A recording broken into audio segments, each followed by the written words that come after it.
child, can you imagine? After raising a daughter with empty pockets but a heart full of love, she looked me straight in the eyes and said, "You're not invited to the wedding." My husband and I walked out in silence that night, and by morning every single thing we had planned, the hall, the flowers, the honeymoon, was gone. Sometimes the harshest lesson you give your child is not with words, but with silence and empty hands. Ah, child, when I say I raised her with love and empty pockets, I mean every word of it. We didn't have much, not silver spoons or golden cradles, no. What we had were calloused hands, weary backs, and hearts full of hope for the little girl we brought into this world. I remember nights when my stomach growled like an angry dog, but I set aside the last piece of bread for her tiny hands.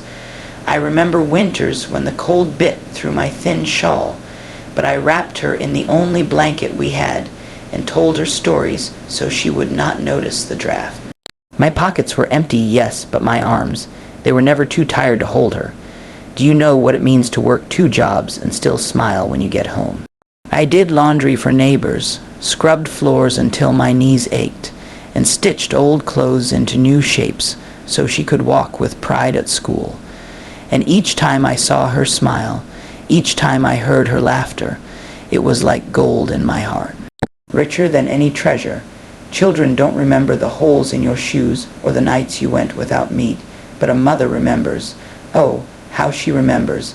I carried my daughter on shoulders that bent under the weight of bills and worries, but I never let her see me break.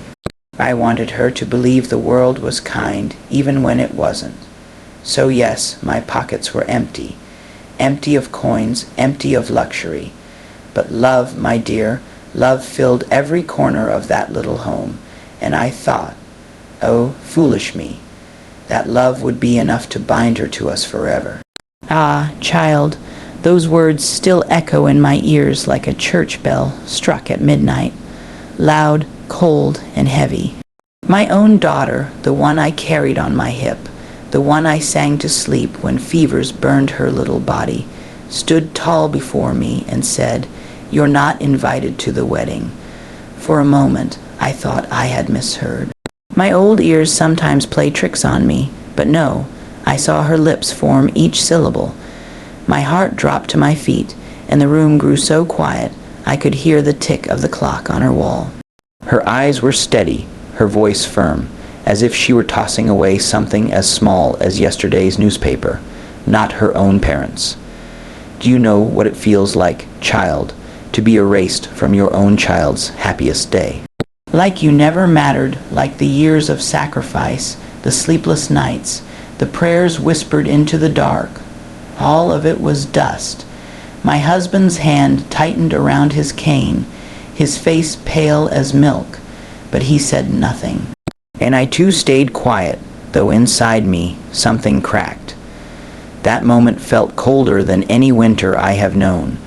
To think, after all the bread I gave up, all the tears I hid from her eyes, I was now unfit, unwanted, to sit in the front row of her joy. She might as well have slammed the door on our faces. But, child, old bones know the weight of silence. I didn't beg, and I didn't argue. I simply let the words sink in, and I gathered my shawl around me as though it could shield me from the sting. My daughter had spoken her truth, and it cut deeper than any knife could. Ah, child, when those bitter words were spoken, there was nothing left to say. My husband and I sat for a moment, letting the silence wrap around us like a cold shawl. I looked at him and he looked at me, and in that glance we both knew arguing would only cheapen the love we had poured into her life. So we stood up, slowly, carefully, like old trees bending in the wind. I pulled my shawl tighter around my shoulders, though the room was not cold. My husband leaned on his cane, his steps steady but heavy. Not a word came from our mouths. What was there to say? Sometimes silence speaks louder than 1,000 shouted questions. Our daughter did not reach out, did not soften, and did not take back her words.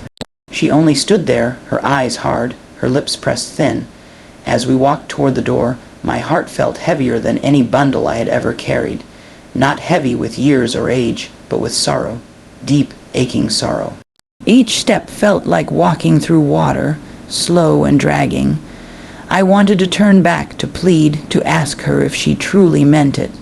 But pride, pride and pain held me still.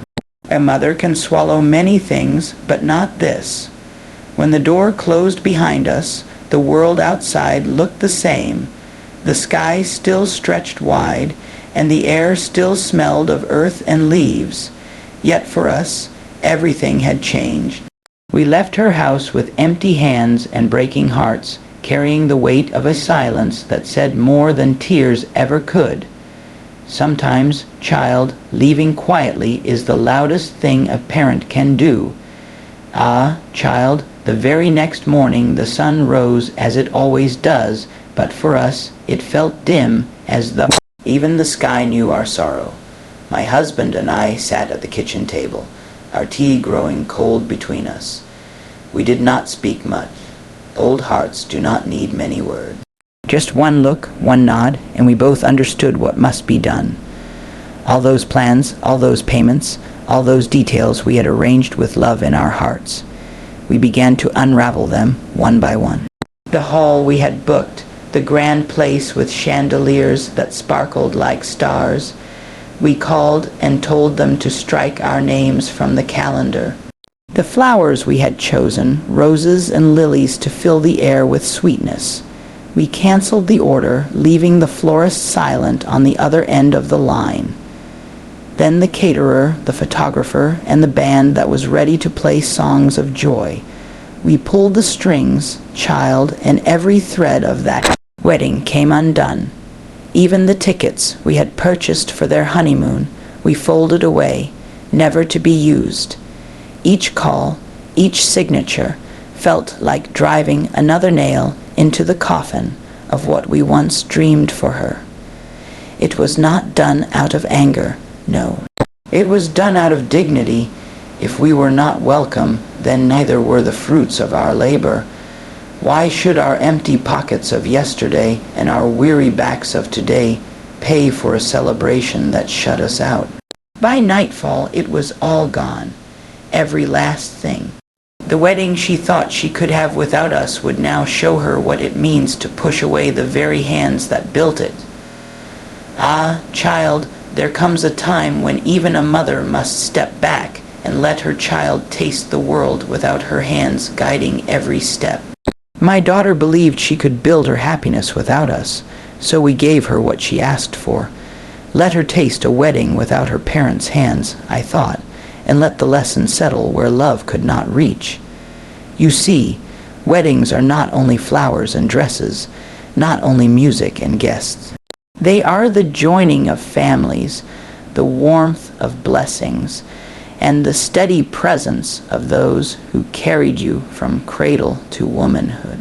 A wedding without a mother's gentle touch, without a father's quiet strength, is like bread without salt. There, but lacking the flavor that makes it whole. I imagined her on that day, standing tall in her gown, glancing at the empty seats where we should have been. No hand to fix her veil, no familiar eyes brimming with tears of joy, no arms to hold her when her knees grew weak from the weight of promises. The laughter of guests might fill the air, but she would hear the silence of absence louder than any song. We did not deny her to punish her, no, child. A parent's heart does not work that way. We stepped aside so she could see with her own eyes that love and money are not the same, and that no celebration can shine when it shuts out the very people who built its foundation. So let her taste it, the emptiness behind the glitter, the chill beneath the silk.